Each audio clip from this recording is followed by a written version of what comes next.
JCI Thodupuzha ഗ്രാൻഡിന്റെ ആഭിമുഖ്യത്തിൽ പരിസ്ഥിതി ദിനാചരണ പരിപാടികൾ സംഘടിപ്പിച്ചു. സൗജന്യമായി വൃക്ഷത്തൈ വിതരണം നടത്തിക്കൊണ്ടായിരുന്നു പരിസ്ഥിതി ദിനം ആചരിച്ചത്. 1000-ലധികം തൈകളാണ് വിതരണത്തിനായി എത്തിച്ചത്. സൗജന്യമായി വൃക്ഷത്തൈകൾ വിതരണം ചെയ്തുകൊണ്ടാണ് JCI തൊടുപുഴ ഗ്രാൻഡിന്റെ ആഭിമുഖ്യത്തിൽ പരിസ്ഥിതി ദിനാചരണം നടത്തിയത്. തൊടുപുഴ പ്രൈവറ്റ് ബസ് സ്റ്റാൻഡിൽ സംഘടിപ്പിച്ച ചടങ്ങിൽ JCI Thodupuzha grand president Prashanth Kuttappas ചടങ്ങ് ഉദ്ഘാടനം ചെയ്തു.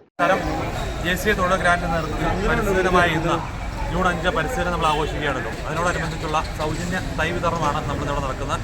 നമ്മുടെ പ്രൈവറ്റ് ബസ് സ്റ്റാൻഡ് മേഖലയാണ് നമ്മൾ തിരഞ്ഞെടുത്തിരിക്കുന്നത്. അപ്പോൾ നമ്മൾ ഏകദേശം 1000-ഓളം തൈകളാണ് നമ്മളിവിടെ എത്തിച്ചിരിക്കുന്നത്.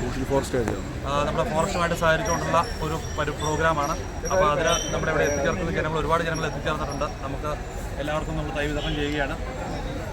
വേൾഡ് എൻവയോൺമെൻറ്റ് ഡേ സംസ്ഥാന ഫോറസ്റ്റ് ഡിപ്പാർട്ട്മെൻറ്റുമായി ചേർന്നുകൊണ്ട് JCI തൊടുപുഴയിൽ സൗജന്യ തൈ വിതരണമാണ് ഇവിടെ നടന്നുകൊണ്ടിരിക്കുന്നത്. ഇന്ന് പരിസ്ഥിതി ഒട്ടേകം അപശ്യതകൾ നേരിടുന്ന സമയത്ത് നമ്മൾ JCI ഒരു സാമൂഹ്യ പ്രതിബദ്ധതയോടുകൂടി വൃക്ഷത്തൈകൾ ഇന്ന് സൗജന്യമായിട്ട് വിതരണം നടത്തുകയാണ്.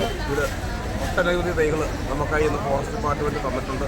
Merchants youth wing president Prajesh രവിക്ക് വൃക്ഷത്തൈ നൽകിക്കൊണ്ടായിരുന്നു ഉദ്ഘാടനം. Secretary Jees Johnson, vice president Vinod Kannodi, John PD, Joshi Autojet, Harish PN, Binu Keerikkadan, Sarin CU എന്നിവർ ചടങ്ങിൽ പങ്കെടുത്തു. വിവിധ തരത്തിലുള്ള 1000-ലധികം വൃക്ഷത്തൈകൾ സോഷ്യൽ ഫോറസ്ട്രിയാണ് വിതരണത്തിന് നൽകിയത്. പേര, കണിക്കൊന്ന, നീർമരുത്, നെല്ലി, നാരകം, ദന്തപാല എന്നീ തൈകളാണ് വിതരണം ചെയ്തത്.